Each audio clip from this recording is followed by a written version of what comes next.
Olá, pessoal! Bem-vindos a mais um episódio do Podect. Eu sou Márcio Engerto Barbosa, falando direto de Porto Alegre. Eu sou a Tatiana Cafife, falando de São Paulo. E, para surpresa de vocês, somos três. Eu sou Juliana Nasser, falando do Rio de Janeiro. Esse é mais um episódio com mais do que os tradicionais três participantes que a gente costuma ter, né? Mas é a primeira vez que a gente tem três de nós aqui e mais uma convidada. E quem será a convidada de hoje, Tati? Tan, tan, tan, tan. Hoje teremos a guru das telas para falar com a gente. Ela é mais conhecida como. Luísa Brandão, adivinharam? Eu adorei esse espacinho, Ju, entre ela é mais conhecida como. Vamos lá. Então, hoje vamos receber a Luísa Brandão. Vamos falar sobre telas, né, na educação de crianças e adolescentes, os conflitos que pais muitas vezes se deparam, nós, né, como pais, mães aqui, nos deparamos também muitas vezes, como terapeutas, né, para quem trabalha com crianças, com adolescentes. Mas, na verdade, como isso não tem como fugir do que nós adultos estamos fazendo no dia a dia, né? Não adianta só falar de criança e adolescente e esquecer que a gente faz parte desse contexto todo, né? Então, vamos conversar sobre tudo isso um pouquinho mais aí com a Luísa. E vamos ver um pouquinho como é que a arte pode, mais uma vez, salvar o dia. Vamos lá. Vamos lá.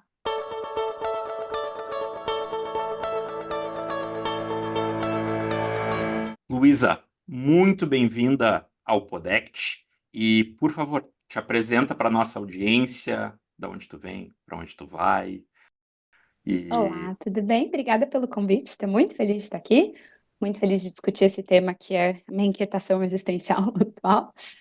Sou Luísa Brandão, sou psicóloga, tenho mestrado e doutorado na USP em Psicologia Clínica, tenho uma série de formações no Instituto PAR, na época que era ainda Paradigma, sobre trabalho com crianças, adolescentes e orientação de pais.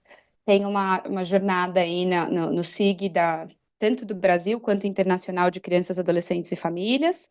E, mais que tudo, sou mãe da Aurora, que tem 4 anos, e que me faz tomar este tema não só de uma perspectiva de pesquisadora, mas também uma inquietação muito importante como mãe.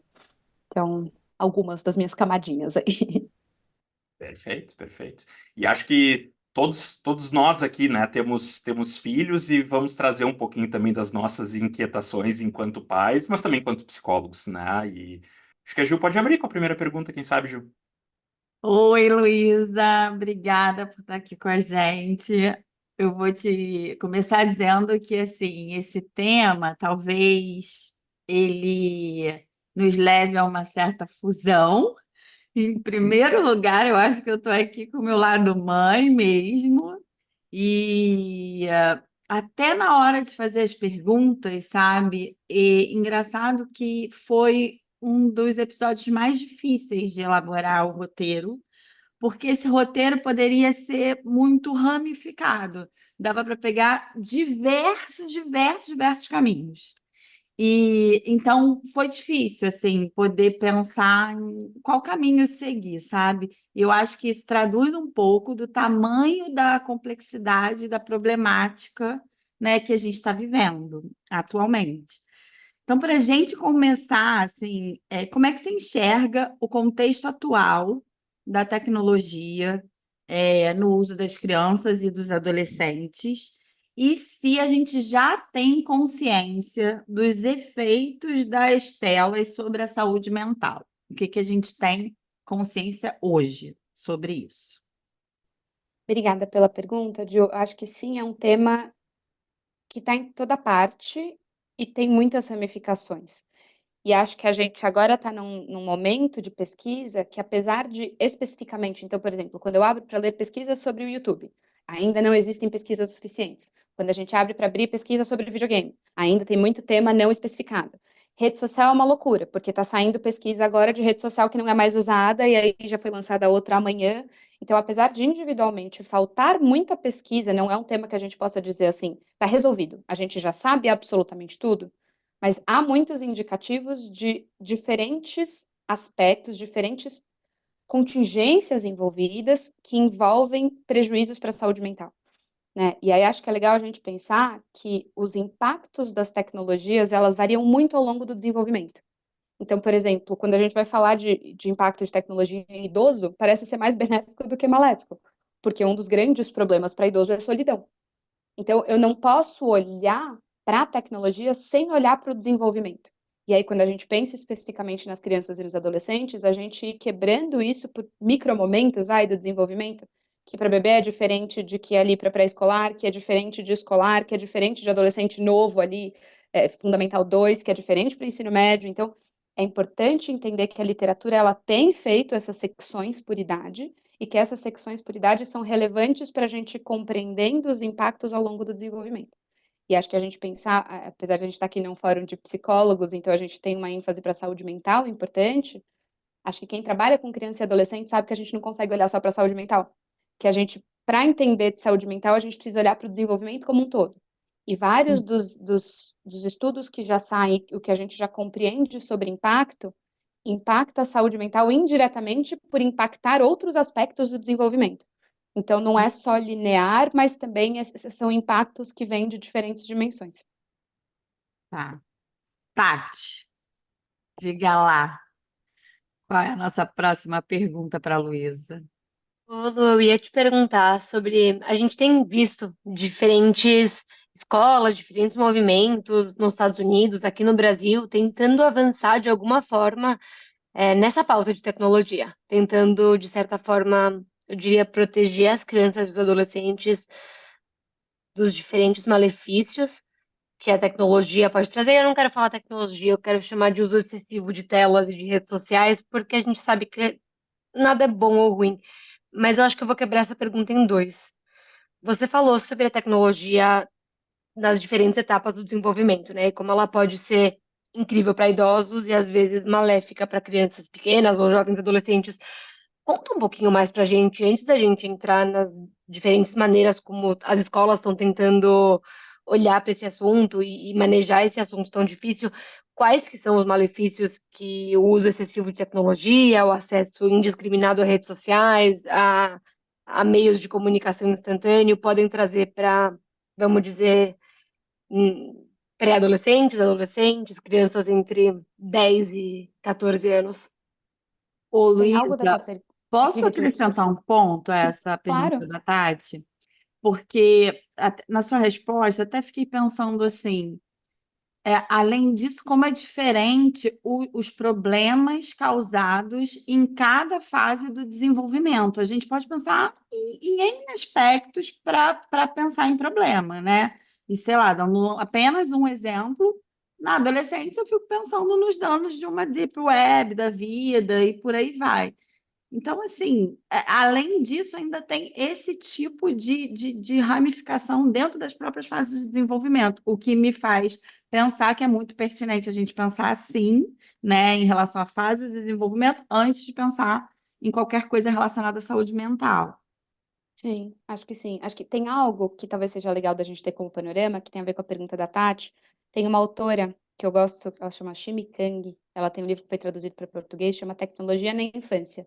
Eu diria que é a minha referência atual para pais e psicólogos, porque é um livro para pais, mas eu acho que ele é bem interessante para psicólogos também, que ela traz uma metáfora da tecnologia como fogo, que ela fala que a tecnologia é o fogo da nossa era, que do mesmo jeito que o fogo permitiu o desenvolvimento da sociedade, muita gente se queimou, muita vila foi queimada, muita coisa de ruim aconteceu com o mau uso do fogo. Então, a gente pensar na tecnologia com esse paralelo também, que a gente pode se queimar, pode tacar fogo em coisa pra caramba, mas como que a gente usa a parte boa. Então, várias vezes que eu começo a ler os artigos e eu começo a ficar desesperada, eu pego meu celular e eu penso internet banking, eu não queria estar na fila do banco, internet banking. E aí eu penso assim, tá, eu não posso só queimar meu telefone, porque senão eu vou ser obrigada a ir pra fila do banco. Então, em certo sentido, acho que quando a gente vai compreendendo essas nuances, vai ficando mais claro da gente entender o que que é a parte que a gente quer manter, o que que é a parte que a gente não quer, e acho que a grande pergunta desta área é com relação a isso, é como que eu aproveito os benefícios que estas mídias nos proporcionam, porque isso ninguém quer voltar para uma idade de comunicação por fax, mas a gente se protege desses danos. Acho que essa é a grande pergunta de R$ 1 milhão, né? Então, para a gente pensar nisso, e aí eu acho, Tati, que eu não acho que o problema seja só o uso problemático excessivo, tá? Eu acho que, assim, a literatura parece dizer, eu digo parece dizer porque eu não gosto desse dado, então eu não li esse estudo diretamente, mas eu preciso citar o que é até 3 horas de uso para adolescente parece não estar associado a problemas. Por que que eu não gosto desse dado? Porque se eu penso num adolescente que passa 8 horas por dia na escola e depois tem que fazer inglês, que 3 horas que ele tem que não vai tirar de outra coisa que eu acho mais importante para o desenvolvimento. Então, eu não acho que é só aquele uso viciado de não consigo sair da tela que impacta. Porque uma das dimensões que a gente vai usar para pensar no aspecto, no bom e no ruim, vai, para a gente ser bem dicotômico aí nessa divisão, que a gente sabe que não é bem assim, é no lugar do que essa tela está entrando. Né? Então, alguns dos prejuízos, por exemplo, adolescentes de Fund 2, principalmente meninas, parecem ser mais suscetíveis a questões de desenvolvimento de autoimagem negativa. As comparações presentes ali nas redes sociais, elas são muito maléficas, especialmente nesta etapa do desenvolvimento que esse corpo está se transformando e que já tem tanta fragilidade com relação a isso. Né? Ao contrário, por exemplo, os videogames parecem ser afetam mais os meninos, também por conta da prevalência de uso. Então, é difícil a gente falar, no geral, apesar de, acho que notícias de jornal costumam ser, né? Redes sociais estão associadas a maiores riscos de... E aí uma coisa bem bombástica e sensacionalista.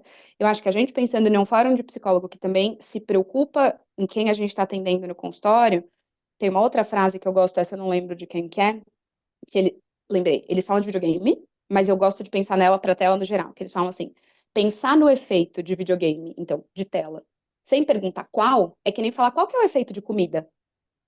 Qual, quando, de que jeito, no lugar de quem, para quem. Então, acho que a gente ir aprendendo a se acostumar a fazer essas perguntas. Então, no consultório, por exemplo, costuma chegar e meu filho usa demais celular. Tá, o que que ele faz?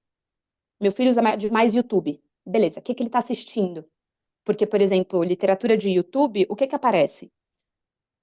Impactos muito diferentes se esse usuário vai com um uso consciente e intencional, do tipo, quero aprender a fazer bolo de caneca, ou se ele fica lá à mercê do algoritmo. Então, a gente entendendo que essas nuances do uso vão fazendo sentido nesses prejuízos ou nesses benefícios, a gente também orienta os pais e vai deixando esses pais mais tranquilos de, tá, não tem como banir completamente o YouTube da face da Terra, o que que eu faço?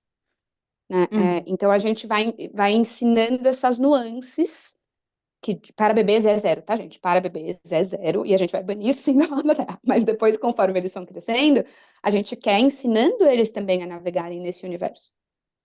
Enfim, me estendi horrores, porque eu não sei falar pouco desse tema, eu peço desculpas.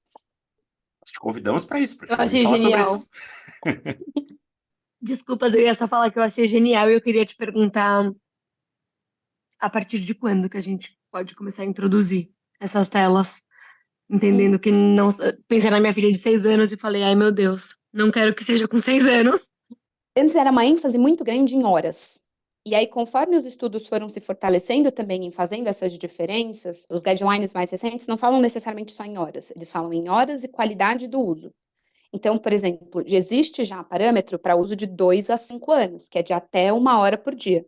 Mas o que eu acho legal? Não é que existe uma recomendação de fazer 1 hora por dia. É até 1 hora por dia com supervisão parental, com conteúdo de qualidade. E eu entendo que cada família sabe se essa 1 hora vai ser aplicada ou não. Né? Então, por exemplo, aqui na minha casa, a política é, de maneira geral, tela zero. Minha filha não tem um momento de ver TV, por exemplo. Nem cabe na nossa rotina e não é algo que eu valorizo particularmente. Este é o guideline previsto? Não. Né? Existe flexibilidade para mais do que isso. Ao mesmo tempo, quando eu vejo filme. Filme tem 1 hora e meia. Nossa, ela está desrespeitando o guideline? Tecnicamente tô, porque é um dia que eu vejo 1 hora e meia ao invés de ver uma picada ao longo da semana. Então, eu entendo que a gente compreendendo e fazendo análise funcional de tela nos liberta também para não ficar fusionado com o guideline e culpa e outras coisas que vão surgindo a partir acho que muito do medo vem da não compreensão.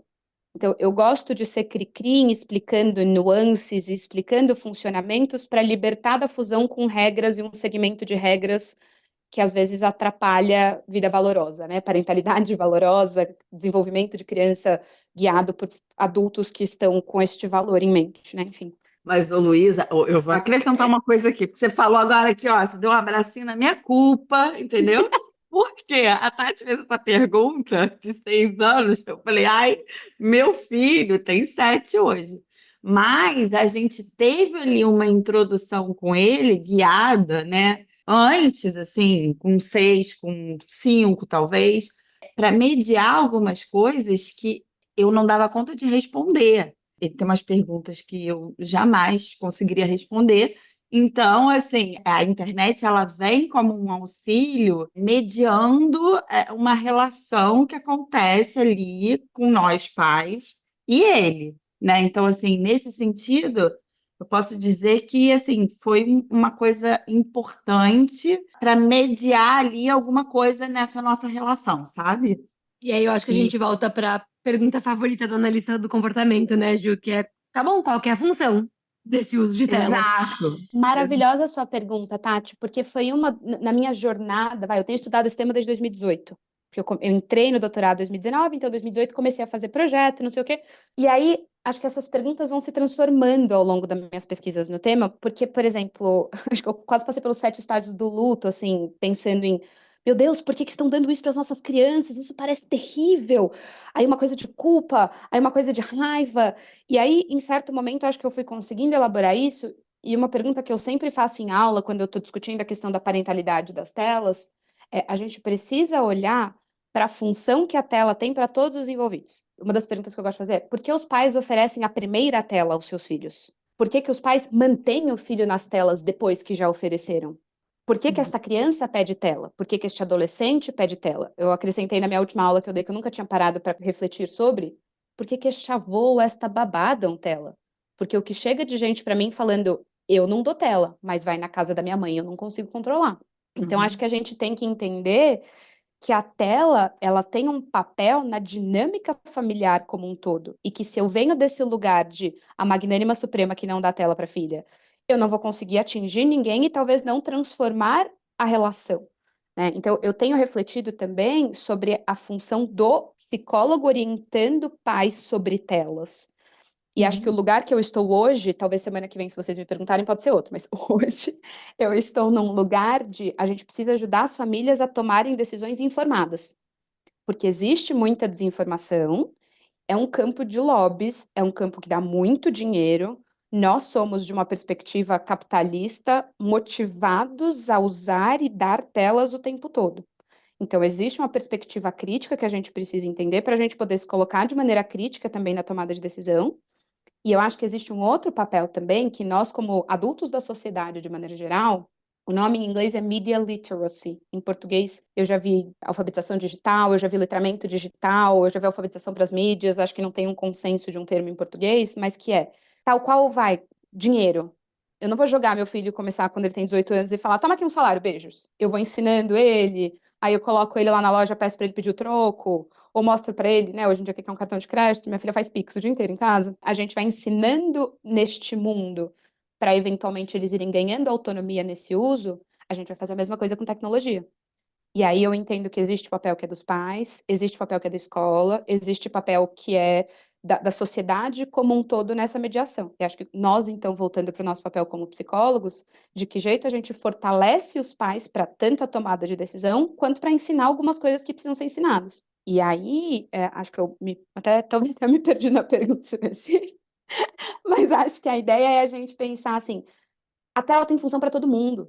Uhum. E se eu só chego no lugar de dizer isso é feio, bobo e mal, e não faço análise funcional, porque assim, tem gente que de fato oferece por desinformação. Eu vejo pais, por exemplo, eu produzo conteúdo no Instagram com esse tema.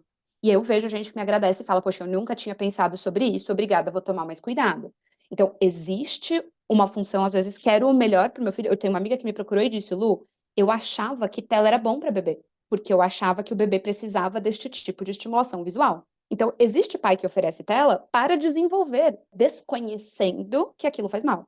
A orientação que eu vou dar para essa família é muito diferente de uma mãe solo sobrecarregada que tem 3 filhos para fazer jantar depois que chega do trabalho e que oferece tela porque é a única estratégia que ela conseguiu pensar para conseguir fazer uma atividade ali. Então, se eu não faço análise funcional sobre isso, eu jogo todo mundo no reino da culpa e adeus.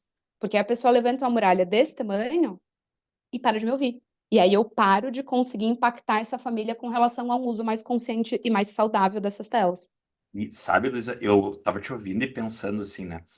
Eu fui uma criança dos anos 80, um adolescente dos anos 90, assim, né? E eu usei muita, muita tela nesse período. Mas era outro tipo de tela. Telas que estão disponíveis ainda hoje, mas mesmo a televisão hoje não é a mesma televisão daquela época, assim, né? E acho, hoje olhando pra trás, né? Eu acho assim, acho que eu usei mais do que era indicado, né? E acho que tem algumas coisas que eu gostaria, se eu pudesse voltar, de fazer um pouco diferente, assim. Mas joguei muito videogame, né? Muitas vezes não era online, né, o jogo, então muitas vezes eu jogava com meus irmãos, jogava com os meus amigos, né? Tu tinha uma tela na qual tu tinha um nível de interatividade presencial. Ver televisão, que era uma coisa muito comum na minha casa, assim. Quantas vezes eu assisti televisão com, tipo assim, jogo de futebol do Grêmio com toda a minha família, né? Com meu pai, com os meus irmãos. Se a gente for olhar em horas, certamente eu estava muito fora das recomendações atuais, assim. No entanto, eu vejo uma dinâmica diferente hoje em dia para muitas famílias em vários aspectos, né? Tanto porque um tablet e um celular muitas vezes é uma atividade mais solitária, pelo menos em nível de interação presencial, né? Porque a pessoa pode estar ali interagindo online, né? Mas na interação presencial aqui, ela está desconectada, né? Às vezes de quem está ao redor ali, né? Tá no seu mundo ali. E acaba tendo um outro tipo de conexão com o que está acontecendo ao seu redor, porque é imersivo, né? É um outro nível de imersão, me parece, né? Mas eu não sou um estudioso. Tu é especialista aqui, assim, faz Sim, mas algum é mesmo. sentido isso, assim, da gente pensar que telas diferentes também podem ter níveis, vamos dizer assim, de prejuízos diferentes aí? Com Ou, toda ou isso certeza, só eu Márcio. romantizando a minha infância? Não, com toda certeza faz diferença. A questão do videogame é muito diferente em termos de efeito e de impacto. Eu pensar, eu jogando Mario Kart com minha irmã e minha mãe aqui, e isso sendo, vamos dizer assim, uma tela pró-conexão, e cada uma de nós, nesse caso não é nem com a família que as pessoas fazem isso, né? É eu jogando Fortnite aqui com os meus amigos. Com os amigos nem é tão ruim quanto, por exemplo, com um adulto pedófilo de Bangladesh, que ele não sabe que é um adulto pedófilo de Bangladesh. Então, certamente, a conectividade, o fato de ser online, já muda muita coisa. Então, o fato da gente se reunir para assistir um jogo, putz, eu estou fomentando valores familiares, eu estou criando memórias com relação aqui, né? Então, a gente conversa, a gente dá risada. Poxa, quantas memórias eu tenho de assistir jogos do Corinthians com a minha família, né? Então, é algo que eu penso assim, uma tela pró-conexão, uma tela pró-afastamento, sabe? Então, isso faz muita, muita diferença. Então, eu lembro, por exemplo, um adolescente que eu atendia, que ele me contou assim: ah, final de semana tava jogando com meus amigos, aí a gente saiu pra jantar, a gente tava jogando no jogo, combinou de sair pra jantar, eles foram jantar e eles comeram rapidinho pra cada um voltar para suas casas pra continuar jogando online, porque se eles vão todos pra mesma casa, eles têm que esperar a vez do outro. E isso me Uhum. deprimiu do nível. Porque, não, mas eles estão se fortalecendo na amizade na tela. Então, é verdade. Provavelmente eles voltam para a escola no dia seguinte e esse grupo que jogou junto está mais próximo de quem não jogou. Mas o quanto o desbalanço, sabe? Isso atrapalha muito. Então, isso é uma das camadas. E tem outra camada que você trouxe, que é da tela compartilhada ou da tela individual. É muito diferente eu assistir aqui sozinho e eu ver na sala. Tanto em termos da conexão que isso promove com quem está comigo, quanto em termos da capacidade dos pais de fazerem supervisão. Então, se aquele vídeo está sendo visto ali na sala, ainda que a criança esteja vendo sozinha, ainda que o adolescente esteja sozinho assistindo, quem passar na sala vê, consegue ver o conteúdo, consegue às vezes assistir, né? Às vezes, tem umas coisas na internet, suporte de carrinho para bebê, para tela. Você pluga no seu carrinho ali, aquilo ali. E às vezes, por exemplo, pensando em um dos problemas que eu tenho, particularmente com o YouTube, eu acho que você não tem curadoria, né? Então, além de estar ali, uma coisa era assim, TV Globinho. Querendo ou não, né, o senhor Roberto Marinho e a sua equipe faziam uma certa curadoria do que poderia passar na TV dominical ali, ou na TV de manhã. No YouTube, qualquer um coloca o que quiser, e acho que tem uma falsa sensação de segurança das famílias de que se é desenho é para criança. Então as crianças, tipo, é uma coisa coloridinha, o que tem de vídeo, por exemplo, da Peppa Pig com dublagem falando barbaridade. E aí, se a criança tá vendo ali, especialmente com fone de ouvido, diminui a capacidade desses pais. Fala, para, o que é isso que tá acontecendo aqui? Se isso acontece 2 segundos numa televisão, já aparece alguém, entra na frente e desliga pro cabo. E ali na mídia individual, você perde da capacidade de conseguir fazer essa proteção também. E aí, essa outra camada da curadoria. Querendo ou não, acho que um dos benefícios de YouTube e companhia é poder dá acesso a coisas que você nunca teria espaço numa TV aberta, por exemplo, seja porque é politicamente diferente do que é o mainstream, seja porque é um micro interesse. Eu sempre brinco quando eu falo disso. Eu era uma adolescente que gostava de ópera, gente. Eu não tinha onde eu assistir ópera. TV Cultura não passava óperas o suficiente. Hoje em dia eu teria conseguido assistir todas, porque eu consigo assistir todas as óperas. Todas as óperas do universo já gravadas estão na minha mão. E aí a gente volta para a coisa do uso intencional e controlado. Mas não há curadoria, não tem alguém dizendo se isso é saudável ou não para uma criança. Ainda que fosse questionável um pouco do que aparecia na TV aberta para criança, certamente havia mais cuidado e controle do que está disponível na internet. Então, essa tua pergunta, Marcela, faz muito sentido e vai na linha de a gente precisa saber analisar essas minúcias e esses pormenores, porque hoje a gente está falando disso, mas, por exemplo, uma das coisas que a tecnologia está trabalhando muito fortemente, e parece que serão as tendências para os próximos anos, são tecnologias vestíveis. Para dar um exemplo, tipo Sim. wearables, eles chamam. Uhum. Não tem estudo de wearable, mas daqui a pouco ele primeiro vai ser lançado, depois a gente vai descobrir o efeito. Então, na medida em que eu vou aprendendo a fazer essas análises, eu consigo pensar se eu quero dar um travesseiro que apaga a luz sozinho para minha filha, sem eu esperar sair num periódico que vai sair daqui a 4 anos, quando ela vai estar me pedindo, não vai existir essa resposta. Então, acho que a gente precisa aprender a pensar nessas lógicas de impacto para a gente também conseguir tanto fazer decisão informada para as nossas famílias, quanto porque no consultório talvez vão vir perguntas que a gente não vai achar resposta na literatura. Mas tu sabe que tu estava comentando sobre isso antes, assim, que sobre essa questão do letramento, né? Eu acho super importante, e eu lembro, eu costumava, vários anos atrás, dar uma disciplina de psicologia da aprendizagem. E na disciplina de psicologia de aprendizagem tinha vários tópicos diferentes, e eu inseria, geralmente, num dos tópicos, assim, porque eu achava uma discussão importante, falar um pouco com os alunos sobre a questão do que agora eu aprendi, que se chama letramento digital, então, porque eu não sabia que nome isso tinha, assim, né? Mas, e isso eu tô pensando realmente, assim, coisa de 10 anos atrás, mais ou menos, assim, Uhum. né? De trazer um pouco essa discussão, porque quando eu comecei a usar a internet, tinha buscadores já, mas eles não eram como o Google, né? Tipo assim, eles não eram tão poderosos assim, eles não eram tão úteis, né? Na prática, eu ia lá e entrava no site da NBA porque eu queria saber quem é que estava ganhando os jogos de basquete e era difícil de achar isso no jornal, sabe? Então, assim, e eu sabia qual era o site da NBA porque quando eu assistia um jogo de basquete, estava lá, nba.com, né? Então, assim, eu tinha que saber os endereços, eu tinha que buscar as coisas que eu queria, né? Hoje em dia, tu não precisa buscar muito, né? Porque tem opções assim que joga qualquer coisa, ele vai aparecer uma coisa vai puxando a outra, né? E às vezes tu parou em outra coisa completamente diferente, assim. Então, eu acho que isso é super importante, porque a gente está falando, né, de crianças que estão muito expostas, né? Elas estão vendo no mundo inteiro ao redor delas, né? Incluindo grande parte das vezes, na maior parte das vezes, seus próprios, né, cuidadores, né, usando telas com bastante frequência, né, usando isso para trabalhar, usando isso para se divertir, né, então é natural que elas vão ter essa curiosidade, esse interesse pelas telas, e por sua vez, esses cuidadores, no caso, eu pelo menos, não sei vocês estão nesse time, Nossa. né, a gente, no geral, não é muito letrado sobre isso também. E olha que eu fui, né, uma criança e um adolescente que já tinha acesso, né, à internet, a videogame, à televisão. Mas se a gente vai para uma geração anterior à minha, né, que também que teve que lidar comigo, eles não tinham esse tipo de experiência, né? Meu pai e minha mãe não jogavam videogame, né? Assim, e aí eles tinham que lidar com filhos que jogavam videogame. E assim vai acontecendo para as novas tecnologias que vão surgindo, assim. E os estudos são mais lentos, né, do que o desenvolvimento da Do que o tecnologia. desenvolvimento da tecnologia, sim. Então, eu acho que isso é super importante, né, da gente pensar que os pais, eles têm que se... É importante que eles possam, se isso é importante para eles, que eles possam se comprometer com isso em relação aos seus filhos, mas é importante que alguém se comprometa com letrar esses pais também, né? Porque só na Márcio, experiência é muito complicado, né? é tão relevante o que você vai contando, eu e as camadas, né? Mas qualquer resposta simples para uma pergunta complexa é burra, né? Então, acho que assim, a gente vai quebrando nas camadas, e acho que algumas das dimensões que você vai falando, assim, eu gosto sempre de pensar que tem repertórios comportamentais, vamos assim, quase uma coisa aba, vamos quebrar em pré-requisitos o que que são esses pré-requisitos comportamentais para um bom uso de internet. Talvez assim, a gente pode quebrar o que que são os requisitos para os pais para estarem na internet e para terem filhos na internet, e o que que são requisitos que a gente vai, não são bem requisitos, mas assim, o que que são esses repertórios que a gente quer desenvolver nas crianças.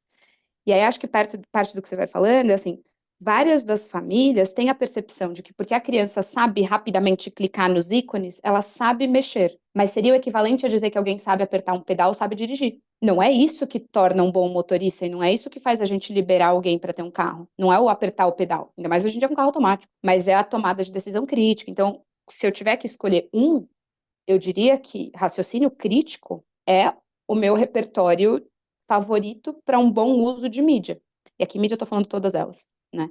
E aí quando a gente pensa, não é, você tem razão, não são só as crianças e adolescentes. Se a gente pensar no que foi fake news e no que promete ser fake news agora na era da inteligência artificial, a gente está falando de adultos sem repertórios para conseguir fact-check, né, para fazer checagem de dado, para conseguir entender ética. Uma coisa que eu tenho falado bastante também é de ética digital. Então, galera, use fone de ouvido.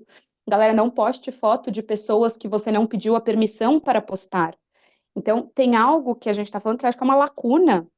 Não existe Glorinha Calil da internet, né? Boas práticas sociais, nem para gente entre adultos, nem a gente ensinar nossos filhos. Então, e aí são essas camadas, né? O que que é gentil, o que que... A gente fica tão preocupado o que que é seguro, o que que não é, porque eu acho que a gente ainda está neste momento da história, que a gente mal teve tempo de construir o que que é gentil, o que que é educado, o que que não é, né? Em pirâmide de Maslow de segurança digital, sei lá.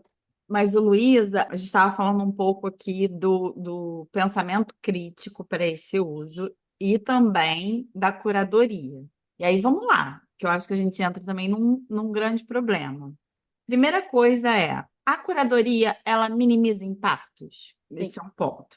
Ponto 2. Quem hoje, na nossa estrutura social, assim, a gente pensa que teria essa função? A quem caberia essa curadoria se a gente está falando de uma necessidade de letramento de pais? Primeira resposta, sim. Uma curadoria faz diferença, entendendo que uma das dimensões que a gente vai olhar para pensar impacto é conteúdo. Ponto. Uma coisa simples que já existe é a gente pensar em classificação indicativa. Mídias no Brasil têm a necessidade, elas passam por um processo de classificação indicativa. E, gente, não é aleatório, tem um manual. Se você procurar na internet, você vê. Se tem sangue, já vira X anos. Se fala palavrão, já vira X anos. Então, a classificação indicativa é algo que existe que a gente está acostumado a ignorar. Acho que no Brasil não é algo que as pessoas levam super a sério. Então, é um dado que já existe, já está disponível, e acho que por si só a gente podia só culturalmente começar a fazer ele valer. Eu acho legal você falar isso, porque ressalta para mim um pouco a importância de que o óbvio precisa ser dito, porque às vezes passa como óbvio para uns e não é para outros. Então, talvez seja algo que seja preciso destacar e Precisamos voltar, frisar. né? E Assim garantir. como a pergunta sobre o que idade o meu filho pode usar Instagram? Como que eu me baseio, né, nessa idade? Eu acho que você está falando de uma outra coisa que também tem essa pergunta aproximada, né? Tá nesse reino, né? E aí, eu acho que assim, a curadoria, então, a idade já diz muito. E aí eu digo, por exemplo, o videogame, gente, o que tem de criança de 8 anos jogando GTA, que é um jogo dos 8 anos, e aí o que eu acho mais divertido, por exemplo, eu tomo muito para mim no consultório trabalhar no letramento digital dos meus clientinhos. Então, que coisas eu ensino para eles? Qual que é o efeito que eu percebo quando eles jogam? Às vezes eles jogam ali comigo e eu falo, você percebe que você tá falando bem mais palavrão quando você tá jogando? Qual que você acha que é a sensação que me dá quando você fala esse tanto de palavrão comigo? E aí acho que uma parte de até um reconhecimento de sentimentos e de uma percepção que faz parte de, acho que uma dos repertórios que eu coloco é a flexibilidade psicológica. A tecnologia, de maneira geral, pode atrapalhar muito o desenvolvimento de flexibilidade psicológica, e aí esquiva experiencial de lavada como uma coisa que é muito facilitada pela tecnologia. Mas voltando para a pergunta da curadoria, eu acho que talvez seja uma missão sociedade como um todo, Ju, e talvez pensando em camadas, sabe? Então, por exemplo, é muito comum pressão de pares parental. Então, os pais se sentem obrigados a oferecer alguma coisa que não gostariam para os filhos, porque os outros pais estão dando e eles não querem que os filhos fiquem de fora. Então, eu fico pensando que se os pais se sentem autorizados a pegar, mandar um WhatsApp, ligar para uma mãe e falar: Oi, Ju, tudo bom? Teu filho comentou com o meu que eles estão com vontade de jogar o jogo X. Mas eu tava dando uma olhada aqui na internet e eu vi que, nossa, tem arma e tal. Vamos tentar, vamos juntos levar eles, ou vamos baixar juntos o jogo Y, que eu vi que também é divertido, dá pra fazer multiplayer, mas a gente controla com quem que eles jogam e não tem arma. Eu amaria viver numa sociedade em que isso, os pais se sentem autorizados a ter essa conversa. Então, acho que quando a gente escancara a necessidade de falar sobre tecnologia, a gente vai abrindo espaços para que esse tipo de conversa possa acontecer. Porque hoje, eu como mãe, acho que se a gente for pensar num espectro de cuidado com telas, eu tô mais perto do mãe louca. Tipo, desesperada, tipo, já pedi para desligar a TV em restaurante, tipo, esse nível de loucura, assim, eu não tenho vergonha de sair pedindo para desligar a tela, Uhum. né? Mas eu entendo que eu gostaria, e felizmente, pensando na pergunta da Tati, que agora me dei conta que eu ignorei, né, de para onde estamos caminhando, assim, tem sido menos difícil. Minha filha está com 4. Quando ela tinha 1, eu me sentia mais isolada neste movimento, apesar de supostamente naquela idade as recomendações serem mais rígidas, do que hoje, que eu já sei quem são os coleguinhas que eu fico tranquilo, que também não tem celular por perto. Uhum. Né? Então, acho que estamos num crescente destas informações serem divulgadas e essas conversas acontecerem, e eu estou numa torcida ferrenha para que quando eu chegar na idade em que hoje as pessoas têm celulares, elas não tenham mais. E aí eu possa não ter que ser a mãe chata que não oferece, que possa ser uma comunidade mais cuidadosa com relação à disponibilização das tecnologias para os seus filhos. E eu sinto que isso tá caminhando, Lu. Eu me lembro quando a minha filha mais velha nasceu, que eu falava pras mães: cara, minha filha não vai ter celular antes dos 13, 14 anos.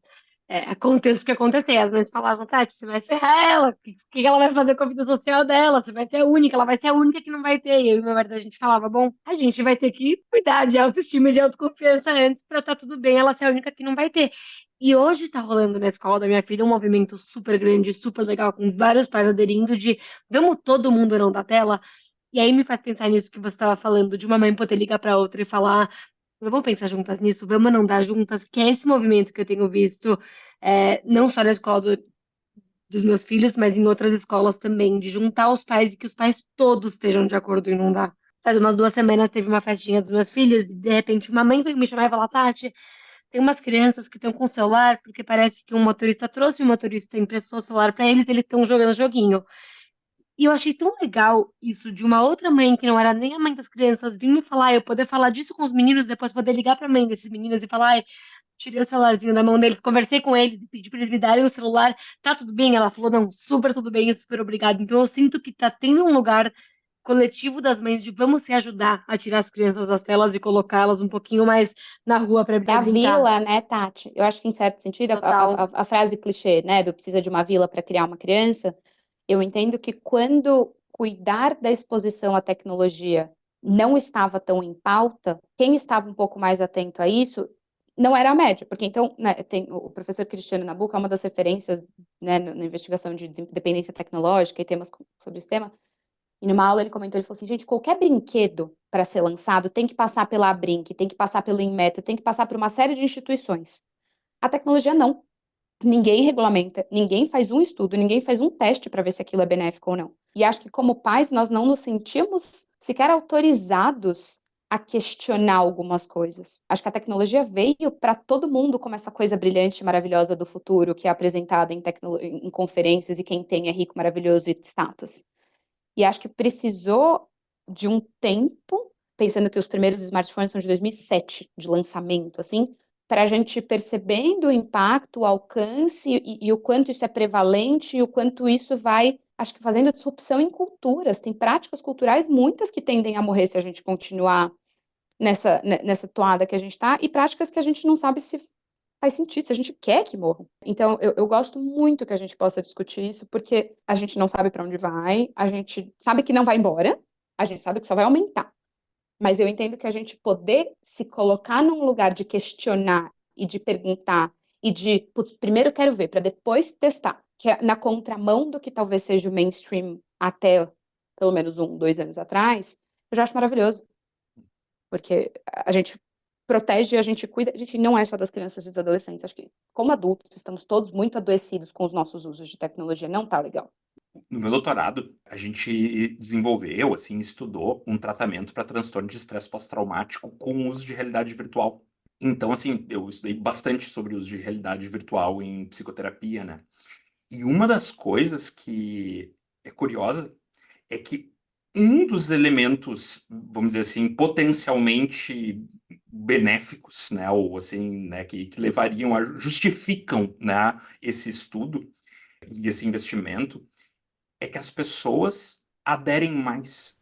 Que acho que tem a ver com isso que tu tá dizendo, assim, né? Tem uma coisa de gostar, de estar com a inovação, de estar com a É sensação. reforçador em várias camadas. E dos estudos que eu tô falando, que era que eu estudava, que eu revisava, assim, a maioria, né, dos estudos eram, todos os que eu lia, né, eram sobre adultos, e grande parte eram com veteranos de guerra, né, assim, então, tipo, não tem nada a ver com algo que se ligue diretamente à tecnologia, né, não são pessoas que trabalham com isso, mas tem essa coisa de ser, as pessoas aderem melhor à ideia de estarem interagindo através da tecnologia, né, em alguns cenários, em alguns contextos, não quero generalizar, né, mas assim, de ter isso é reforçador, é mais reforçador do que a ideia, para muitas pessoas, do que a ideia de vou sentar e conversar com um profissional.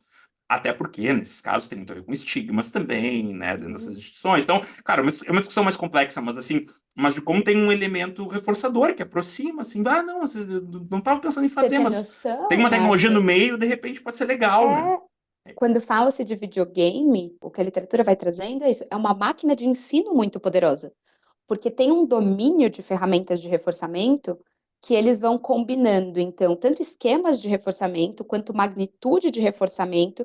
Então, tem um texto que ele fala assim: o que você colocar para aprender no videogame, você vai aprender. Então, o problema não é o videogame como aparato ou como coisa que existe. O problema é que, sei lá, pelo menos 85% dos jogos de videogame são violentos. Quando a gente fala de efeito de videogame, a gente acaba, vamos dizer assim, o texto então que fala sobre efeito de comida é sobre videogame, né? É uma super generalização falar dos prejuízos sem falar de quais jogos especificamente eu estou falando. Mas o que existe é o que são os jogos populares são jogos violentos. E aí, por exemplo, o que me aflige, que é independe de número de horas, por isso que eu comento com a Tati, do tipo, eu não acho que o problema seja só uso problemático, eu fico horrorizada de criança de 7 anos saber nome de arma. Eu tenho vontade de chorar. Né? Uma estrelinha morre no céu todo dia que uma criança de 7 anos sabe descrever qual arma que é melhor que a outra. Para mim é absurdo em termos de cultura, o que que é isso que essa cultura está selecionando e a serviço de quê? E aí pensando em camadas aí um pouco mais políticas, quem são os criadores destes jogos, a quem interessa que jogos violentos façam parte da cultura popular, né? A gente vai indo para esses lugares. É tanta coisa que passa na cabeça, né, quando a gente vai falando disso, que, enfim. Luísa, um outro ponto, a gente tem observado que as escolas têm feito uso das tecnologias, das tecnologias não, mas assim, da tecnologia como ferramenta para ampliar ali o acesso ao ensino. Então, por exemplo, muito cedo apresentado um link de YouTube para que a criança em casa possa fazer a atividade de casa. Na escola nem se fala, né? O YouTube aparece muitas vezes como ferramenta ali daquela aprendizagem e por aí vai. Então, assim, o que que você vê em relação a isso? O que que você, da sua experiência, diz sobre isso? Porque esse uso tem sido introduzido, assim, aos 4 anos, eu diria. Com certeza, minha filha tem 4 e tem vídeo na escola. Para minha lágrima e meu pesar, tem. Então, acho que assim, Ju, existe todo um campo de estudos da tecnologia na educação que eu não domino, né? Uhum. Pincelo, não domino. Então, acho que vou trazer alguns comentários menos ancorados na literatura e mais de reflexão, assim. Eu acho que muitas vezes as escolas, elas são acríticas no uso que elas fazem de tecnologia. E eu vejo que isso tem, então, é muito tentador para a escola usar algo que é reforçador para os alunos, porque a gente vê uma crise de alunos desmotivados por conta, às vezes, do próprio uso da tecnologia fora, e aí é mais fácil eu só usar o mesmo recurso, porque aí ele vai gostar mais de ver aquilo num vídeo de YouTube. Acho Uhum. que tem um pouco disso. Então, tem um pouco, acho que, de questões mercadológicas, porque eu vejo, por exemplo, eu estou em Sorocaba, o quanto as escolas competem e colocam no outdoor. Aqui o seu aluno ganha um Chromebook no segundo ano, como um ponto de venda, como se isso fosse algo relacionado a ser melhor. Só que, por exemplo, agora eu já converso com essas coordenações e eles estão repensando esses usos. Então, acho que existe uma camada de o que é tecnológico é novo, brilhante, maravilhoso, que faz, às vezes, as escolas aderirem, ou porque os pais dizem que isso é melhor e as escolas querem clientes, e querem, então, que os pais achem que aquela escola é melhor por conta daquilo. O que eu já vi de estudos um pouco assim, para os neurodivergentes, isso é especialmente mais complicado. Então, por exemplo, tem escolas aqui que dão notebooks próprios, Chromebooks, para crianças de segundo ano. Pensando em segundo ano, estou pensando em crianças de 8 anos. Me conta o que que os meus clientinhos de 8 anos com TDAH vão prestar atenção na professora quando eles estão com o computador aberto na frente deles na mesa. Então, acentua a diferença de aprendizagem. E isso não sou eu dizendo, né? Isso tem literatura trazendo. Então, existe, acho que, pouco estudo. O que tem de estudo, eu não sei se as escolas estão vendo. E aí, acho que tem essa camada de pais pressionando porque querem. Acho que tem um senso comum, que é bem falso, de que para eu preparar o meu filho para o futuro mercado de trabalho, ele precisa ser um melhor usuário da tecnologia. Só que sem a distinção dessa camada do que é ser um bom usuário da tecnologia. E ser um bom usuário da tecnologia não é digitar mais rápido ou ser mais rápido em encontrar o ícone do não sei o quê. É nessa camada crítica que a gente vai falando de desenvolvimento de repertório, de desenvolvimento de regulação emocional, de desenvolvimento de gestão do tempo, de funções executivas diversas, de fortalecimento. É isso que vai tornar minha criança, meu adolescente, um bom usuário de seja lá qual for a tecnologia que vai existir quando ele for um adulto. E não saber clicar em ícone, eu sei lá se vai ter ícone daqui a 20 anos. Eu acho que os pais, de um lugar de, às vezes, cuidado, de amor, de querer garantir um futuro profissional de estabilidade para os seus filhos, também cobram das escolas algo que não é o que os estudos vêm contando que as crianças e adolescentes precisam. Então, o quanto acho que a gente, como pais, vai ter que cobrar as escolas para também tirarem o que eles colocaram errado, né? Que a gente hoje percebe que não é legal. E poder, pensando até em flexibilidade psicológica, convocar uma flexibilidade psicológica institucional, será que a gente pode falar disso? De poder falar, poxa, vamos testar o workability aqui? Demos isso aqui para os nossos alunos, está funcionando? O que que vocês estão percebendo? Porque, por exemplo, no consultório, eu tenho um problemão, porque os pais conseguem colocar softwares de controle parental nos dispositivos que eles manejam, mas eles precisam entrar em contato com o TI da escola para colocar software de controle parental no computador da escola.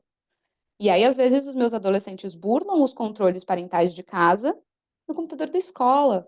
Então, acho que tem alguns elementos aí que são complexos e que eu entendo que se escola e família não entram em parceria para promoverem saúde e desenvolvimento, eu acho que a gente não vai conseguir caminhar como a gente queria, né? Tati, você ia perguntar algo? Eu ia falar que eu concordo, assim, 100% com o que você está falando, e eu ia aproveitar para puxar, talvez, a sardinha para o meu lado e puxar um gancho para a gente falar das redes sociais para os adolescentes e desses movimentos que as escolas têm feito, o projeto Resgatando a Infância, o projeto Desconecta. A sensação que eu tenho é que eles buscam um pouquinho tirar os adolescentes do WhatsApp quando a escola termina, do WhatsApp, do Instagram, do TikTok, mas muito do que eu vejo de benefício desses programas, e talvez que é o que esses programas estão tentando alcançar, é não ter um looping infinito do mesmo social da escola. E que as crianças saiam da escola e estejam abertos ou estejam em contato com outros tipos de social, com outras pessoas. Eu fico pensando no bullying, no isolamento social, em tudo o que cresce desesperadoramente a hora que o social da escola não termina, a hora que a escola termina. Mas eles vão para casa e tem os grupos em conjunto, e as pessoas que ficam fora dos grupos, e quem tá dentro, e as fotos que são mandadas. E até crianças que estão dentro da escola e estão no celular e não estão nem interagindo com os colegas que estão lá. Então, fala um pouquinho mais sobre isso pra gente, Lu.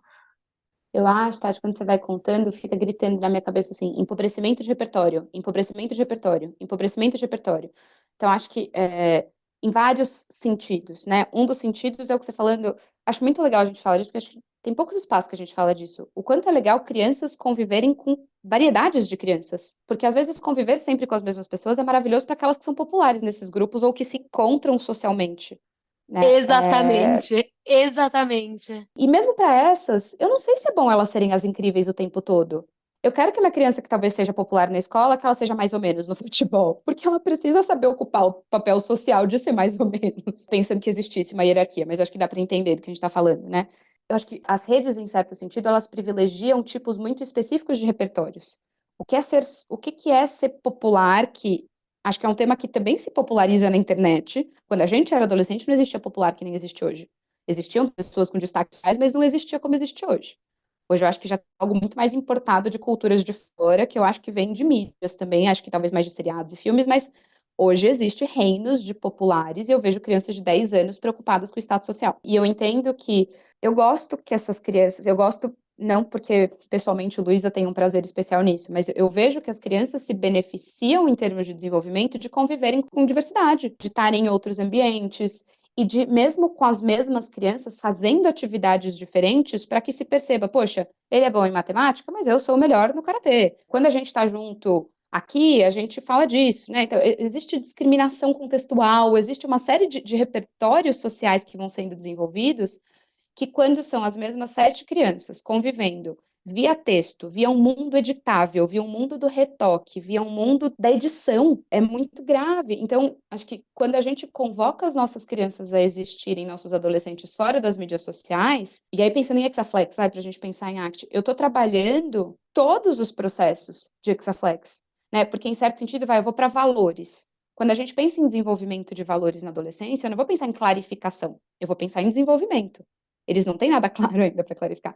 E um dos processos que eu vou fazer, eu preciso expor. Então, para quem é fluente em DNAV, eu vou usar o meu explorador, eu vou usar o meu Discover, aí, citando o Louise Hayes e o Joseph C. Roth, para testar coisas no mundo.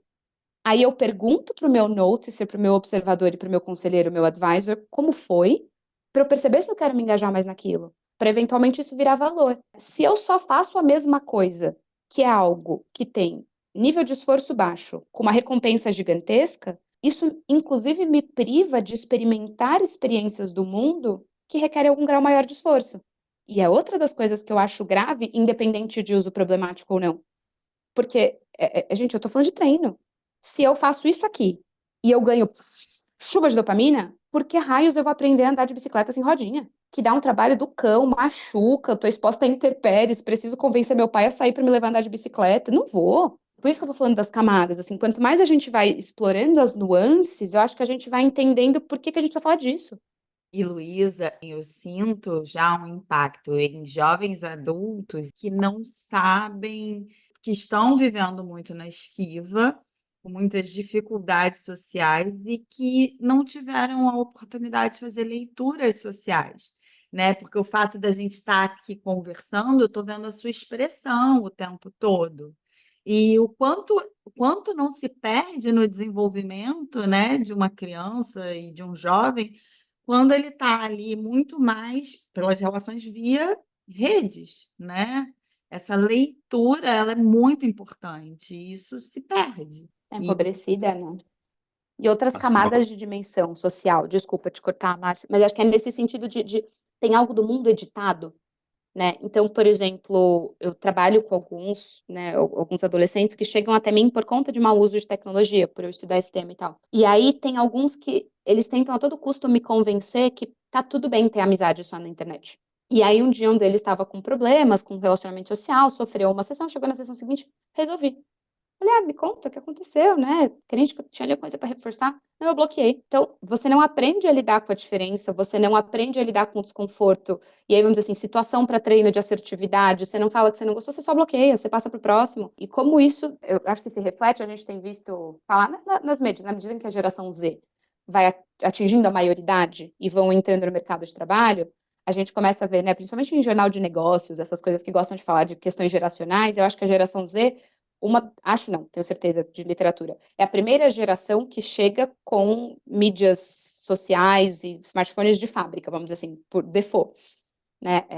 E o quanto isso impacta várias dimensões que eu entendo que vão sendo associadas à geração Z e problemas e alguns pontos fortes também, né? Mas tem muito a ver com isso. Eles foram treinados no mundo mediados por telas.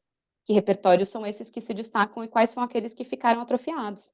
E aí você observa, né, como essa prática do bloqueio, por exemplo, ela já dá margem para um monte de coisa, porque na vida deles eles praticam, bom, vou bloquear e é a tentativa de solucionar meu problema, na vida real a gente não bloqueia ninguém, né? Então, assim, vira um mundo muito distante da realidade, né?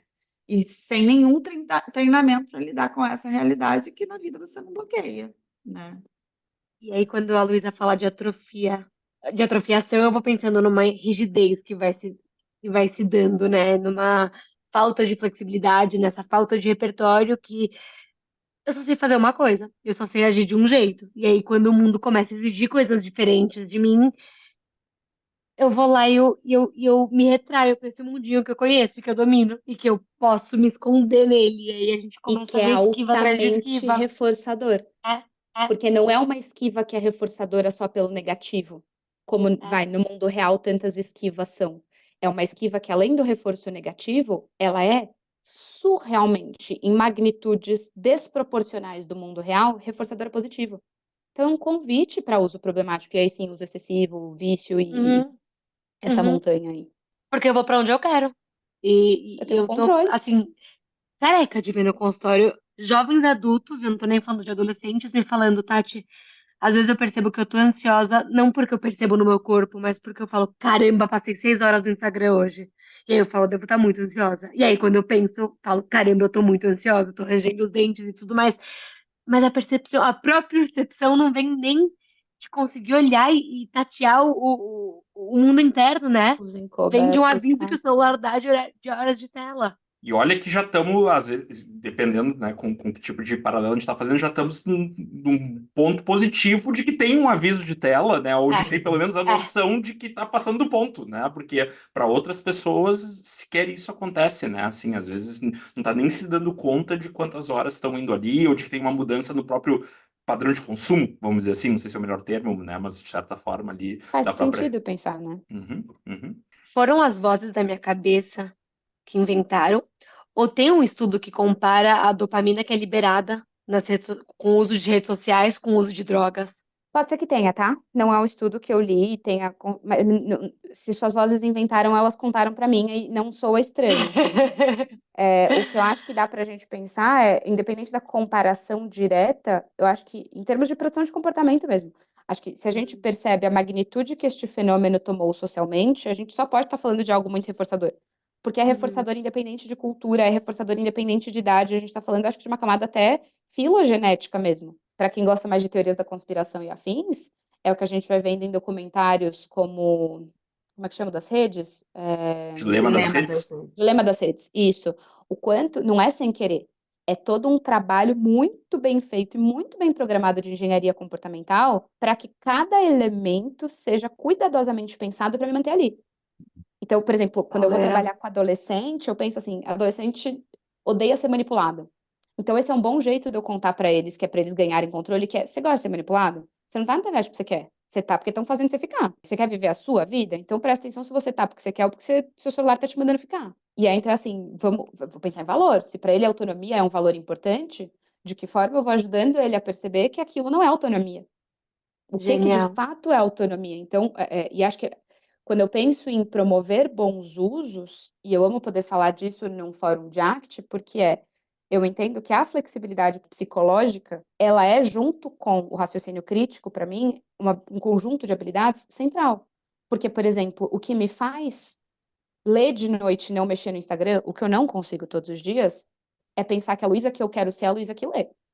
Não é a Luísa que fica na internet. Porque se eu for pensar o que meu corpo tá me pedindo quando eu tô cansada, depois de um dia de sessão, depois de colocar minha filha para dormir, velho, é ficar no Instagram, desculpa.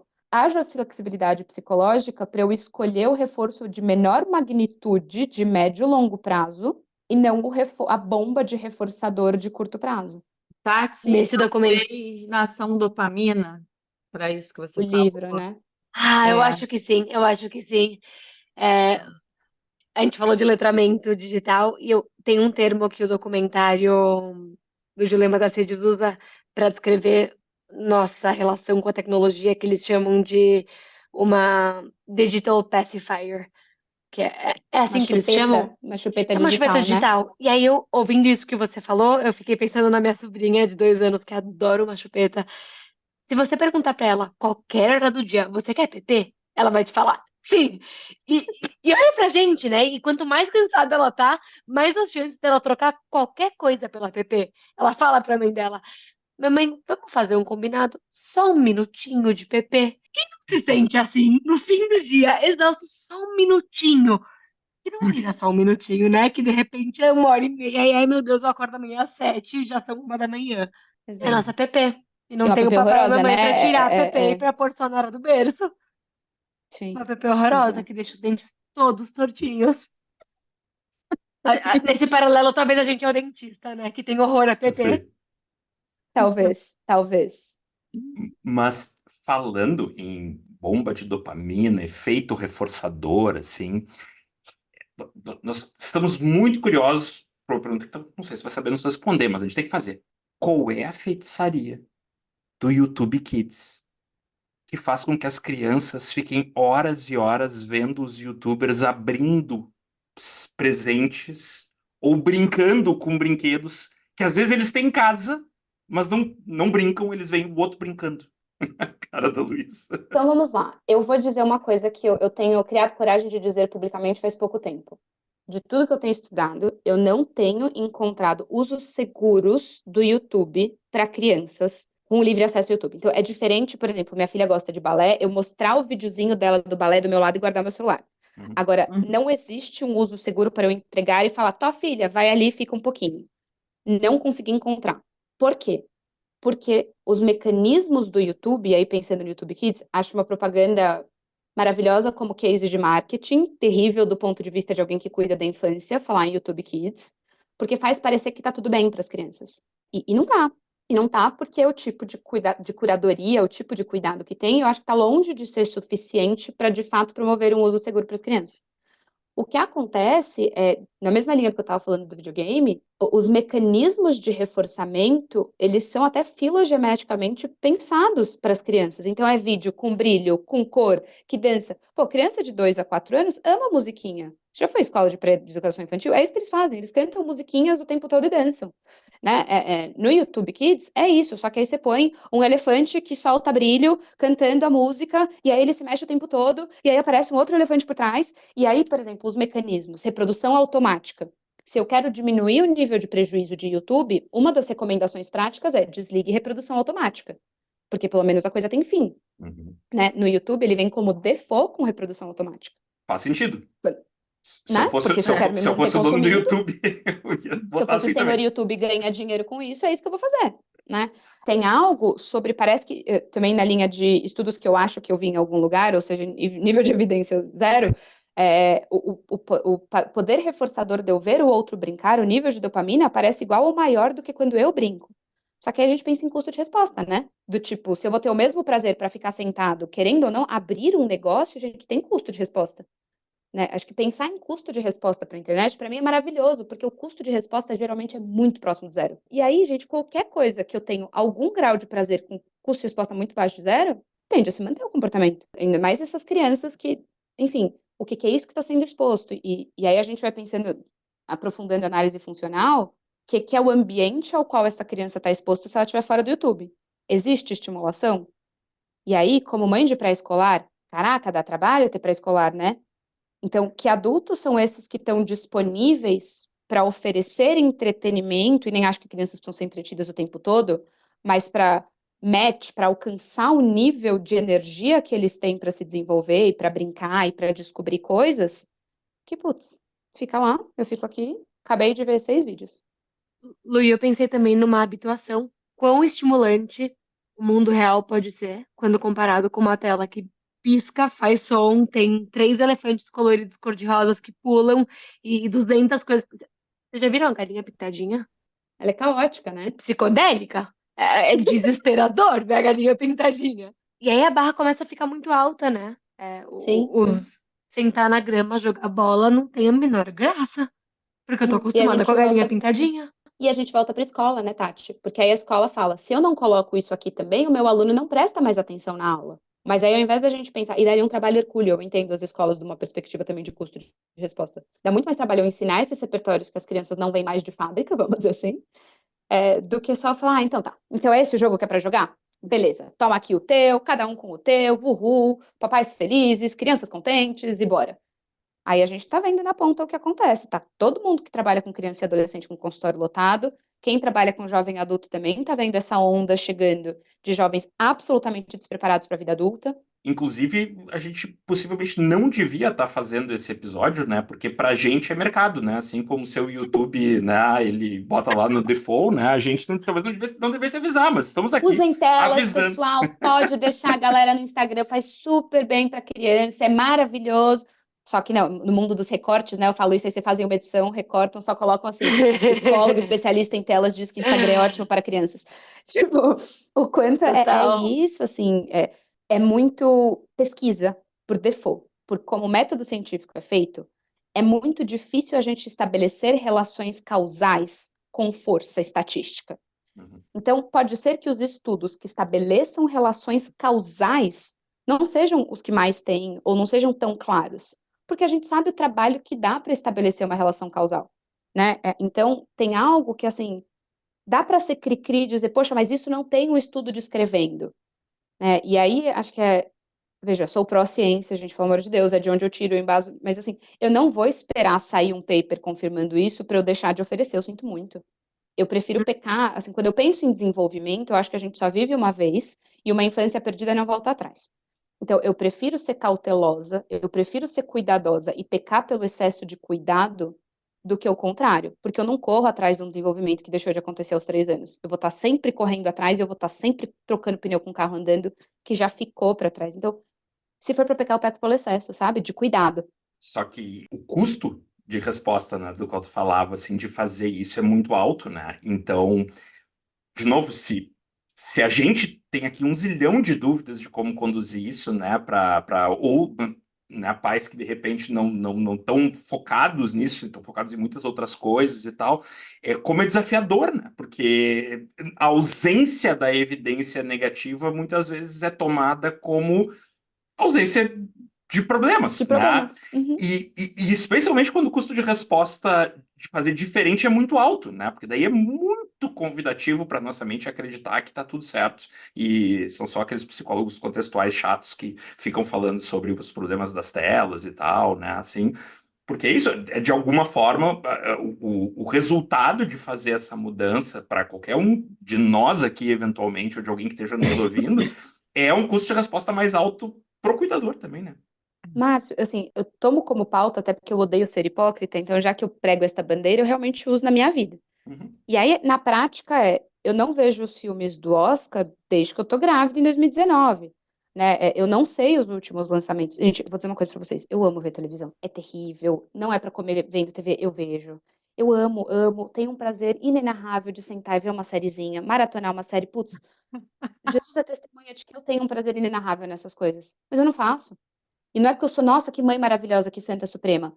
Não, é um esforço pessoal tremendo, né? Então, quando você vai falando do custo de resposta, eu acho que só a ACT salva nesse sentido de que, se isso não tiver muito atrelado a valores muito poderosos para mim, a tendência é andar na direção contrária. E quer Uhum. dizer que eu não Tá. esbarre no contrário? Não. Quer dizer que é isso. Por exemplo, fui ver divertidamente com a minha filha, porque eu quis, gente. Porque eu quis, foi terrível. Eu me senti uma mãe horrorosa no cinema. Eu achei que ia dar caca e deu. Mas eu fui porque eu não queria ficar de fora da trend que todos os psicólogos infantis do universo só falavam disso. E aí, então, assim, mesmo a gente tendo clareza dos valores, tem horas que valores concorrentes e tudo que a gente está acostumado a estudar, né, dentro da ACT, isso bate e a gente esbarra. Então, quando a gente vai falando do poder do coletivo, eu poder sair das sombras da mãe maluca das telas e poder ter amigas que falam: Nossa, amiga, tá muito foda, tá por fora, né? Tá tudo falando de casamento às cegas 95 e eu não faço ideia nem do 14. Eu preciso desses espaços para me fortalecer e ir na contramão. Então, acho que a gente só consegue também cunhar esses espaços como pais na hora em que isso deixa de ser uma pauta obscura de pesquisadores obsessivos e Total. isso vira uma pauta comum. Total. Porque essa era uma das nossas perguntas, sabe, Luísa? Como, até assim, o que estava lá na pauta era, né? Uma andorinha só faz verão? Sim ou não? Porque como é que a gente lida ao fazer um movimento diferente do grupo, né? Dali do todo? Como é que a gente faz para ser essa. É muito difícil, e pensando no que a gente estava discutindo, né, sobre essa pergunta off records, assim, o quanto ser o único filho que não tem a coisa no grupo, putz, é prejudicial em alguns aspectos, eu não vou falar que não. Então, uma coisa que me dói no consultório é quando aquela criança. Então, vou dar um exemplo real. Fui dar uma palestra numa escola para adolescentes de 11 anos sobre telas. E aí veio um menininho, no final, esperou todo mundo sair da sala, chegou até mim chorando. Eu fico todos os intervalos sozinho, porque eu sou o único que não tem celular. E eu fico arrasada, porque esta mãe é a única, em certo sentido, que está seguindo as recomendações. porque ele tem 11, não é para ele ter celular.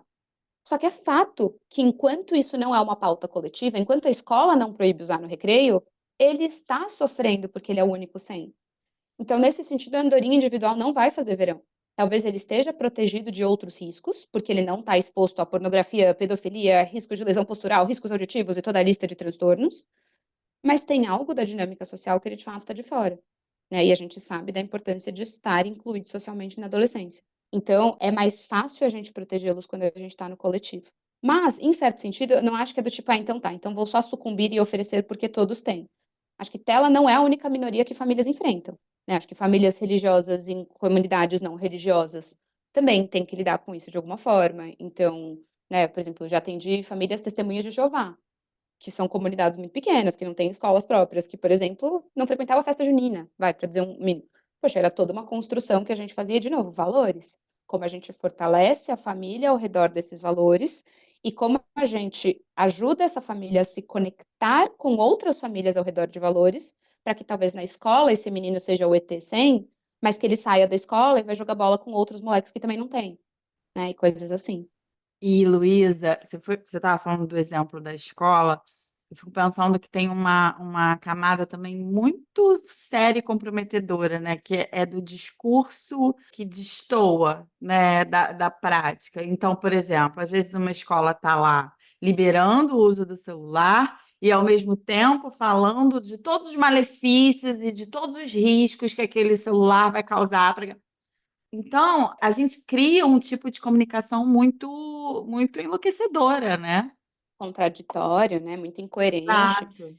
E acho que tem a ver, Ju, com o quanto é difícil bancar. Putz, uma escola que vai proibir. Eu lembro, eu decidi recentemente que eu tenho que ter uma postura quase militante com relação ao tema de telas.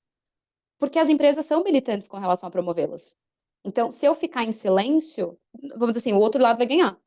Então, às vezes eu chego em reunião de escola, né? Eu frequento escolas, porque eu sou terapeuta de infância e de adolescência. E aí, gente, eu chego nos recreios, quando as escolas permitem telefone, parece a Cracolândia. Porque estão todos deitados assim, com esta cara, não tem prazer. Eles estão assim, ó, tipo, recebendo a dose de dopamina daquela meia hora. E aí eu perguntei para uma vez para uma coordenadora, eu falei, viu, vocês estão pensando em proibir? Ou qual que é a política aqui da escola sobre telefone? Ela falou, não, a gente proíbe nas aulas.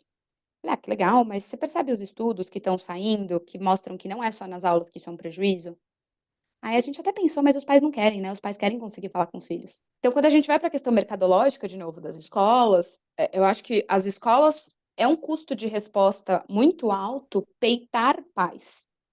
E o quanto eu, como mãe crítica, espero da escola que me coloque no meu lugar se eu estiver sendo uma mãe que está ferindo o desenvolvimento da minha filha. Mas eu sou cri-cri pra caramba. Eu não sou a maioria, eu tenho plena clareza de que eu não funciono, assim, o mercado não pode se pautar com as minhas regras e tomadas de decisão, porque ele vai à falência.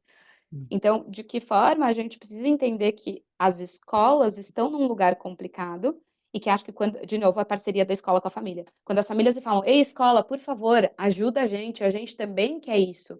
A gente tanto convoca a escola para esse lugar, quanto a gente fortalece as escolas que estão pensando nisso a tomar as decisões. Total. E não pode ser cobrado da escola individualmente que dê conta disso, né? Que nem a gente costumava ver no consultório antes das telas serem a pauta de que ele não, ele tá mal educado, ele não come direito. Por que a escola não tá cuidando para que ele fique educado, para que ele saiba segurar um talher? Porque tem coisa que não é só papel da escola. Que a escola até pode fazer um pouquinho a função, mas é papel dos pais começarem a contar que isso é algo valoroso, pelo menos, né? No mínimo, né? Para começar. Uhum, uhum. E como é complicado mesmo, né? Porque o ser humano é ótimo em contra-controle, né? Então, assim, não são só as crianças são muito boas nisso, mas os adultos também, né? Então, os pais também entram nesse sistema e a escola fica numa posição difícil de que tem algumas brigas que, se ela comprar, ela vai perder os seus alunos, talvez, né? E, Sim. por outro lado, se ela não comprar, ela também dificulta com que esses pais tomem consciência, que é parte do que a gente estava conversando, né? De que também, muitas vezes, não têm as informações necessárias ou não as compreendem em profundidade a ponto de entender o tipo de prejuízo que pode acontecer ali, assim, né? Se, enfim, né, não adotar algumas posturas com um custo, né, de comportamento ali mais alto, né? Enfim. E sabe, Márcio, quando você vai contando isso, por exemplo, hoje em dia o que é super comum? Pais quererem acessar os seus filhos adolescentes enquanto eles estão na aula. Então, eu já vi adolescente tomar bronca por não responder mensagem de texto durante a aula. E aí, né, de novo, uma lágrima silenciosa escorre. Mas então a gente precisa ensinar para todos os envolvidos a esperar. Então esta Uhum. mãe talvez vai ter que esperar o filho voltar da escola para perguntar se no final de semana ele quer ir para a praia ou para o campo. Ninguém mais está acostumado a receber esse tipo de Sim, espera, né? sim. Assim como os filhos também não conseguem mais esperar a mãe responder se quem vai buscar é o Jorginho ou o Paulinho, né? Então, o quanto a gente, pela facilidade de comunicação, eu nem estou falando especificamente aqui de rede social, de YouTube ou de videogame, a facilidade e a rapidez da comunicação tirou o delta T entre emissão de resposta e reforço, vamos dizer assim, que viciou a gente nos FRs bizarros. Então, o quanto para a gente colocar limites mais rígidos, vai ter respostas de frustração, vai ter curvas de extinção, vai ter muitos processos coletivos rolando aí, porque a gente desaprendeu a esperar, uma série de coisinhas aí que envolvem, né, que a tecnologia trouxe. Luísa, a Eu gente tem também. um caminhão de perguntas para te fazer, mas a gente está chegando Já estourou horrores no o tempo, tempo né? aqui do nosso podcast. E aí tem um último ponto que eu queria te abrir aqui para a gente trazer antes da gente fechar. Que a gente sempre pergunta para os nossos convidados se eles têm indicações de cultura pop, ou de livro técnico, ou de qualquer tipo de material que tu acha que possa ser útil para quem está nos ouvindo, né? Seja para terapeutas que estão nos ouvindo, ou eventualmente para pais que estão nos ouvindo, às vezes terapeutas, pais, mães, né, que estão nos ouvindo. O que tu deixaria de recomendação, seja algo mais para leigos mesmo, assim, ou algo um pouco mais técnico que tu acha que poderia ser interessante? Então, o livro que eu comentei, da Shimi Kang, Tecnologia na Infância, acho que para o tema do que a gente foi discutindo, se tiver que escolher um, só é ele. A gente mencionou também o Dilema das Redes como documentário, que acho que para quem quer entrar no mundo crítico com relação a isso, é um livro legal. Para quem quer estudar um pouco mais de tecnologia, tem um livro que eu acho que é uma porta de entrada, que se chama Vivendo esse Mundo Digital, que é um livro da Artmed, de organização. Ele é multidisciplinar, então ele olha tanto para pilares tecnológicos, médicos, psicológicos, e acho que ele dá um panorama geral, ainda que ele seja um pouco mais antigo em termos de data de publicação, ele traz essas racionais que a gente foi falando, então ainda que ele não fale individualmente das redes que agora em 2024 a gente está tendo, ele vai ajudando a pensar e promove uma caminhada nessa área. Perfeito. Gil, Tati, tem sugestões? Olha só, fiquei pensando nesse tema hoje e me veio algo relacionado, mas eu acho que como efeitos, tá? Assim, do mundo que a gente está vivendo, que foi o documentário Muito Além do Peso. Não sei por quê, conforme eu fui me aprofundando ali um pouco hoje para a nossa conversa, ficou vindo esse documentário na minha mente, assim, sabe? Porque eu acho que a obesidade, né, o sedentarismo, eles são assuntos relacionados, ainda que o documentário pegue uma questão das empresas mesmo, né, transformando hábitos. Eu acho que a gente está falando do mesmo sistema e de impactos que hoje a tecnologia está associada, né? Então, esse foi o Concordo, documentário que Ju. ficou me ocorrendo. Concordo. Obesidade, consumismo, tem muitos elementos que são da nossa cultura atual que eles não são isso, não é? A tela não inventou nada disso, mas Uhum. este mundo tal qual está posto e as contingências interrelacionadas entre eles, acho que faz muito sentido pensar, né, no muito além do peso e nas discussões que são propostas ali para a gente pensar que é isso que a gente está vivendo agora. Uhum. Eu tenho Tati? duas dicas. Uma que eu vou fazer uma coisa que é muito feia, que é indicar uma coisa que eu ainda não ouvi. Então, se for ruim, eu não sei porque eu não ouvi. Mas é algo que foi indicado nos grupos de mães que eu tô na escola e eu tenho ouvido respostas incríveis das mães. Então, fica a dica pra gente ouvir, pra mim também, e pra quem sabe, quem orienta pais, poder acessar os pais um pouquinho por aí. Que é um podcast que se chama Natuzaneri, o assunto, né? A Natuzaneri, ela é a host, eu imagino. E o episódio em Uhum. particular se chama Celular deve ser banido para crianças e adolescentes. E eu ouvi as mães falando: caramba, que incrível, como isso me tocou, e comentando partes, tipo, gente, e esse dado que as crianças quebram muito menos o corpo do que quebravam há algumas décadas atrás. Então eu achei que pode ser uma ferramenta super legal para tocar os pais e sair um pouquinho do nosso discurso todo do trono forjado de almas curadas dos psicólogos. E uma outra dica que eu quero dar, eu aprendi, na verdade, ela com a Lígia Durigon, na especialização do Instituto Par, é um livro que se chama Monstros. É um livro infantil. Meus filhos adoraram esse livro, inclusive querem que eu compre mais um dele, e é tipo, contra toda a proposta do livro, mas ele vai inventando um universo de monstrinhos criados para te fazer consumir. E aí, mostrando como cada vez mais a gente começa a consumir, os monstrinhos são muito inteligentes, então eles criam estratégias de fazer a gente consumir cada vez mais e querer comprar cada vez mais coisas, e a gente não tem nem o que fazer com tantas coisas, mas numa linguagem super infantil, super gostosa. E eu tenho usado com os meus filhos, que adoram, e vira e mexe, eles pedem para comprar uma coisa e eu falo, mas não foi um consumo monstro que inventou isso? Será que a gente quer levar isso para dentro de casa? E eu pensei nessa dica junto com. Dentro desse episódio, mesmo que a gente não falou de consumo em específico, porque eu acho que as telas trazem um consumo grande, né? Tanto para nós adultos, que quando a gente está no Instagram a gente consome muito mais, quanto para as crianças que estão vendo YouTube Kids e qualquer outra coisa. São essas as minhas dicas. E às vezes eu coloco pais para lerem com os filhos do consultório e é quase que uma pegadinha, sabe? Eu mando o livro para casa de lição de casa, eu falo, um livrinho super legal, semana que vem a gente conversa. Bom, eu vou trazer duas dicas também. Uma dica mais técnica, mas assim, é acessível para pessoas que não são da área também, que é um livro chamado Crianças Bem Conectadas: Como o uso consciente da tecnologia pode se tornar um aliado da família e da escola. Ele foi organizado por psicólogos e psiquiatras aqui gaúchos. Foi lançado em 2023, se eu não me engano. E acho que é um livro bem bacana, né? Não é de uma perspectiva contextual, mas traz de diferentes perspectivas psicológicas, assim, acho que é uma dica bem legal. E um outro que foge um pouco até o que foi o foco da nossa conversa aqui, mas que eu acho que traz reflexões bem interessantes também, que é o Homo Deus, que é um livro do Yuval Harari, que é um dos meus autores favoritos, assim, acho que traz, né, reflexões brilhantes, acho ele genial, assim. E nesse livro ele traz, para mim, um livro ansiogênico, assim, né, porque ele vai à ciborguização, né, o que a gente vai ver, talvez, assim, porque ele imagina nesse exercício de futurologia no futuro, né, no futuro, obviamente, né, futurologia. Mas a tecnologia não vai desaparecer, né, o avanço tecnológico não vai parar. Então, assim, essa expectativa, assim, também é de uma coisa, de um certo romantismo, né, de épocas que não vivemos, assim, porque também já não é nenhuma coisa do nosso tempo, né, como falamos anteriormente, mas essa coisa de que como era bom antes, né, assim, e certamente são coisas bem boas, mas também tem muito ganho, né, com o avanço tecnológico, e não é por acaso que ele vai continuar acontecendo.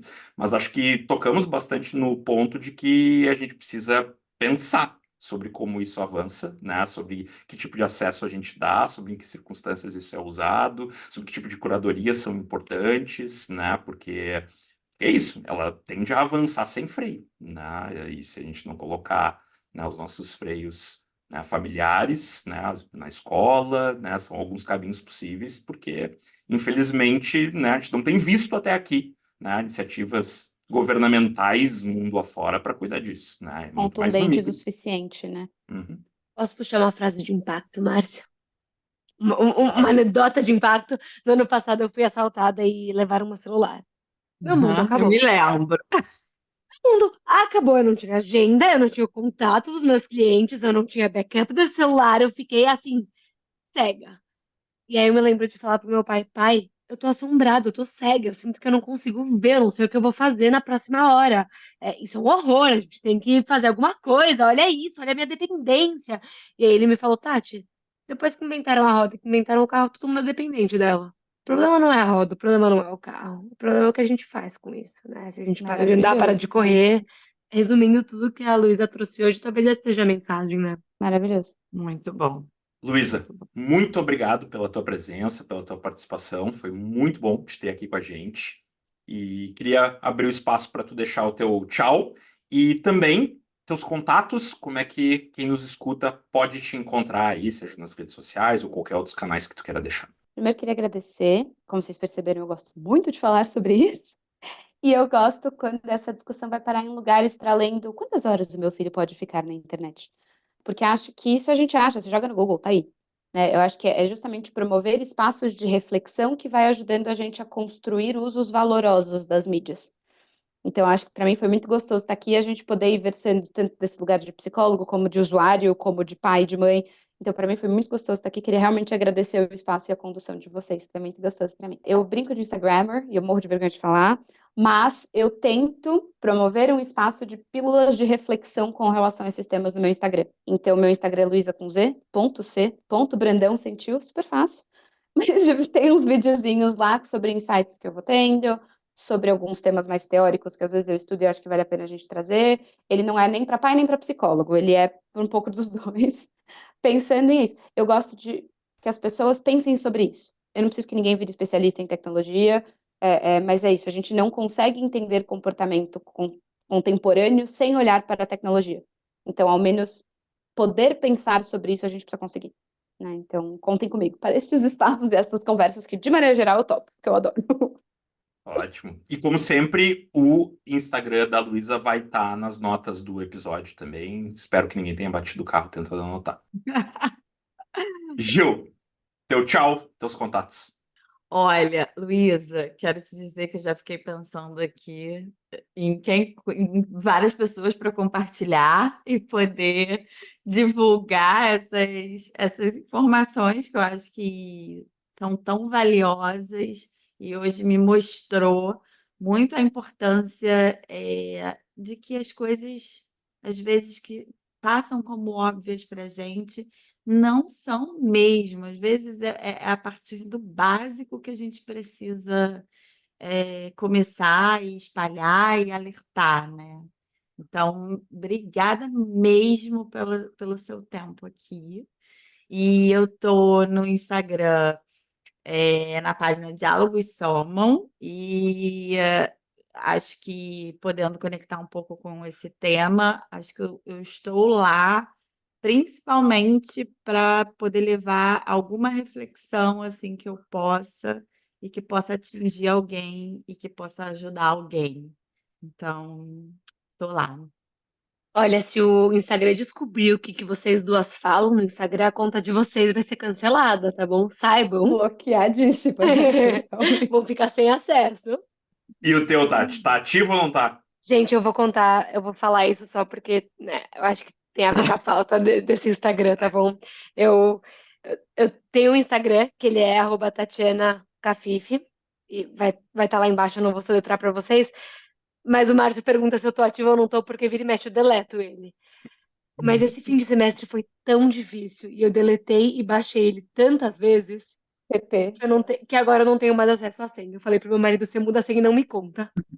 Então eu tô realmente sem Instagram. Essa Nem pergunta é Instagram e nem importante, por isso Facebook. que eu pergunto, porque a gente nunca sabe o status atual. Esconderam seu PP, Tati. Esconderam É meu ele que PP, eu não tava com compartilha. maturidade. Ô, Tati, é ele que compartilha de vez em quando sai um episódio, aí ele pelo menos vai lá. Essa semana saiu a capa de um livro que eu escrevi alguns capítulos e aí mandaram, por favor, vocês podem divulgar. E aí eu pensei, putz, eu vou ter que pedir para ele entrar no meu Instagram e dar uma divulgada no livro, porque eu não posso ter acesso. E aí eu quero contar uma coisa para vocês, tá bom?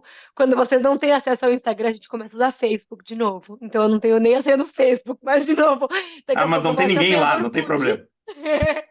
Mas é isso, Curva é de isso. extinção. Pois é. Pode dizer lá pro pessoal que tu vai falar com a tua equipe, né, para ver se eles autorizam tu publicar no Instagram. Exatamente. Tua assessoria. Mas maravilha. Luísa, muito obrigado mais uma vez pela tua participação. Queria agradecer também aqui ao seu YouTube também, que por falta de curadoria também deixa a gente ficar no ar, apesar de a gente ter dito tudo que a gente disse, né? Então, algumas pessoas estão nos assistindo também pelo YouTube. E queria aproveitar e fazer o fechamento, né? Deixando aqui o meu contato, @MárcioEBarbosa no Instagram.